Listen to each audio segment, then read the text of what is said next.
Hello world, this is RandomFIX, and today we're going to be changing the windshield wiper on this Audi A3, and this happens to be the rear on a 2013. So what you want to do is go ahead and flip the windshield wiper up just like that.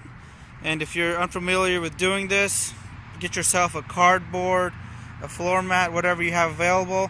So just by accident, if this slams down on you as you're doing the install, you will not be breaking the rear glass here. So lift it up just like that. And to remove this windshield wiper, lift it up, and now you're going to go ahead and just gently pull away on the very bottom here, and it will just pop out just like that. And this is all that holds this in place, is this plastic right here.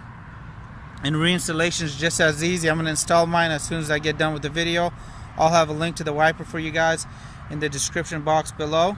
To reinstall, go ahead, line up the groove. And once you got it lined up, you're going to go ahead and just gently push in.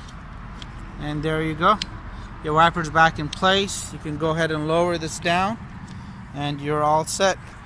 I really hope this video helps you guys out. If this is the first time visiting the channel, please consider subscribing for more money and time-saving videos like this. Thanks again for watching, and have a great day. And I'll also have a link in the video description box below on how to replace the front wipers, as well as how to get them into service mode like this. Any Audi, Porsche, or VW into service mode, so you can easily replace your wipers without damaging the hood right here or chipping away any of the paint. Let me know if you guys have any comments.